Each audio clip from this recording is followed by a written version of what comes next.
Good morning विद्यार्थी मित्रों। कक्षा 11 विषय भूगोल पाठ 2 पृथ्वी की उत्पत्ति और उत्क्रांति। यहाँ पर हम लोग पृथ्वी की उत्पत्ति के विषय में विविध सिद्धांतों की चर्चा करने वाले हैं। यहाँ पे पृथ्वी की उत्पत्ति के विषय में 3 सिद्धांत दिए गए हैं। पहला है एक तारक उत्कल्पना या परिकल्पनाएं। दूसरा है द्वितारक अथवा युग्म तारक उत्कल्पनाएं। तीसरा है वायुमय और धूलमय बादल आधारित परिकल्पनाएं। सबसे पहले हम लोग एक तारक उत्कल्पना या परिकल्पना की चर्चा करेंगे। इस परिकल्पना के अनुसार पृथ्वी की उत्पत्ति एक तारे से हुई है, ऐसा माना जाता है। यह एक पैतृक कल्पना भी कहा जाता है कि ये एक पैतृक कल्पना है। इसके 2 विभाग हैं। पहला है वायुमय राशि उत्कल्पना और दूसरा है निहारिकावाद उत्कल्पना। पहले वायुमय राशि उत्कल्पना में जर्मन तत्वज्ञ इमैनुअल कांट ने 1755 में इस परिकल्पना की भेंट दी थी। इनके मतानुसार आकाश में ठंडा और गतिहीन वायुमय बादल था। वायुमय बादल में निहित वायु कणों में परस्पर गुरुत्वाकर्षण शक्ति के कारण घर्षण बढ़ा तो वह एक तृप्त और अपनी काल्पनिक धुरी पे घूमते हुए निहारिका के रूप में परिवर्तित हो गया। एक धुरी पे घूमना यानी एक जगह पे गोल गोल घूमना, यानी वो अपनी एक काल्पनिक धुरी पे घूमने लगा और बाद में ये निहारिका पृथ्वी के रूप में पहचानी गई। ये परिकल्पना कांट ने दी थी। फिर दूसरा है निहारिकावाद उत्कल्पना। 1796 में फ्रांस के खगोल शास्त्री एवं गणित शास्त्री लाप्लास ने कांट की वायुमय राशि उत्कल्पना में सुधार किया।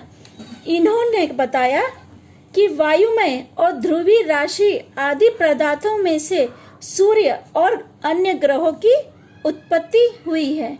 इन्होंने कहा था वायुमय बादल पहले से ही आकाश में था, उन्हीं में से तारों और अन्य ग्रहों की, इसके अलावा पृथ्वी की भी उत्पत्ति हुई है।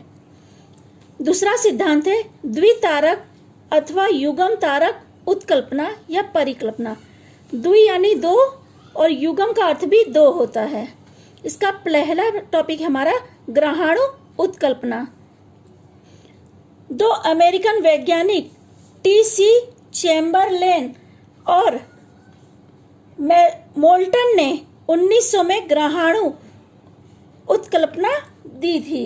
इनके मत अनुसार ब्रह्मांड में सूर्य के पास से एक भ्रमणशील प्रवासी तारा गुजरा। इस तारे के गुरुत्वाकर्षण बल के कारण सूर्य की सतह से कुछ पदार्थ अलग पड़ गए और ब्रह्मांड में दूर दूर बिखर गए, यानी अलग हो गए सूर्य से। ये अलग हुए भाग ग्रहों के रूप में रूपांतरित होकर सूर्य के चारों तरफ भ्रमण करने लगे। इस उत्कल्पना को सर जेम जीन और बाद में जैफरीन ने समर्थन दिया। मैं आपको इसका एक आकृति की मदद से बता रही हूँ। ये सूर्य है, सूर्य के पास से भ्रमणशील प्रवासी तारा गुजरा तो उसे गुरुत्वाकर्षण बल के कारण सूर्य में से कुछ जो तारे थे या जो कुछ भाग था वो सौरमंडल में बिखर जाता है सूर्य के आसपास में। तो बिखरने से क्या है, सूर्य की घर्षण शक्ति के कारण या गुरुत्वाकर्षण बल के कारण ये सूर्य के आसपास घूमने लगे। बाद में ये सब तारों के रूप में या ग्रहों के रूप में रूपांतरित हो गए। पर यह सब क्रिया कब हुई, जब वो भ्रमणशील प्रवासी तारा सूर्य के पास से गुजरा, तब ये क्रिया शुरू हुई। तीसरा है हमारा वायुमय और धूलमय बादल आधारित परिकल्पनाएं। इसमें पहला है आंतर तारा की धूलमय बादल परिकल्पना। रूसी विचारक ओटो श्मिड ने सौरमंडल की उत्पत्ति के विषय में आंतरिक तारकीय धूलमय बादल की परिकल्पना प्रस्तुत की। उनके मतानुसार ब्रह्मांड में सूर्य था, जो लगभग 600 करोड़ वर्ष पहले ग्रहों का निर्माण करने वाले पदार्थ परमाणु स्वरूप में आकाश में स्थित है। समय बीतने पर इन परमाणुओं में, यानी जो वायु थे आकाश में, हाइड्रोजन और हीलियम और धूल में बादलों की उत्पत्ति हुई। सूर्य की आकर्षण शक्ति के कारण तारों के बीच में आए हुए धूलिकण और वायु में बादल परस्पर आकर्षित हुए और बाद में धूलमय और वायुमय बादल एक समतल रूप में सूर्य के चारों तरफ परिक्रमा करने लगे। बाद में धूलमय और वायुमय बादलों से ग्रहों की उत्पत्ति हुई। धीरे धीरे ये घन रूप में रूपांतरित हुआ। जो बड़े थे वो ग्रह कहलाए और जो छोटे थे वो उपग्रह कहलाए। मैं आपको इसकी आकृति की मदद से बताती हूँ कि ये इस बीच में हमारा सूर्य है। सूर्य के चारों तरफ बादल घूम रहे हैं। धीरे धीरे ये बादल एकत्रित होने लगे। पहले ये वायु स्वरूप में थे, पर धीरे धीरे यहाँ पे एकत्र होने लगे। बाद में ये इकट्ठा होकर, यानी धूल के जो बादल थे वो इकट्ठा होना शुरू हुए। तो यहाँ पे तीसरी आकृति में आप देख सकते हो कि छोटे छोटे गांठ के स्वरूप में एकत्रित हो रहे हैं।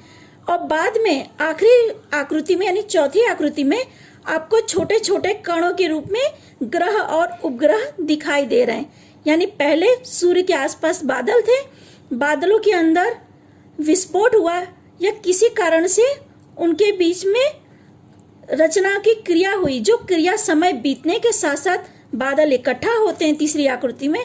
और चौथी आकृति में छोटे छोटे ग्रह और उपग्रहों की उत्पत्ति हुई है। यह आकृति की मदद से यहाँ पे आपको समझाया गया है। इसका दूसरा टॉपिक है निहारिका बादल परिकल्पना। जर्मन विचारक कार्ल वॉन वाइजास्कर के मतानुसार वायुमय और धूल राशि बादलों से, यानी बादलों के अंदर सूर्य प्रवेश किया। इससे पहले जितने हमने देखा उसमें यह बताया गया था कि सूर्य पहले से ब्रह्मांड में स्थिर था, पर इन्होंने जो परिभाषा दी या इन्होंने जो सिद्धांत हमारे सामने रखा उसमें इन्होंने ये बताया कि धूलमय और वायुमय बादल के अंदर सूर्य ने प्रवेश किया। सूर्य के आकर्षण बल के कारण वायुमय और धूलमय बादलों में या कुछ भागों में सूर्य की परिक्रमा करने लगे। यानी जो बादल थे वो सूर्य के आसपास चारों तरफ घूमने लगे। यानी बीच में हमारा सूर्य है और आजू बाजू में वायुमय और धूलमय बादल घूम रहे हैं। इन्होंने ये कहा कि सूर्य इन बादलों के बीच में प्रवेश करता है और जो बादल होते हैं वो सूर्य की परिक्रमा करने लगे। कुछ भाग अंतरिक्ष में बिखर गए। धूलमय रजकण परस्पर संगठित होकर मोती के रूप में, माला के रूप में परिवर्तित हो गए। क्योंकि आपको पता है कि सूर्य बीच में स्थिर है और बाकी सब ग्रह सूर्य के आसपास भ्रमण करते हैं। तो इन्होंने ये चीज बताई है कि ये एक माला की तरह भ्रमण करते हैं। जो बड़े हैं, यानी ब्रह्मांड में जो बड़े हैं वो ग्रह हैं और जो छोटे हैं वो उपग्रह हैं। इन्होंने ये कहा है ग्रहों और उपग्रहों की रचना में लगभग 10 करोड़ वर्ष लगा होगा, ऐसा उन्होंने बताया है। यानी इन्होंने जितने भी हमने सिद्धांत पढ़े इसमें सबसे अलग सिद्धांत निहारिका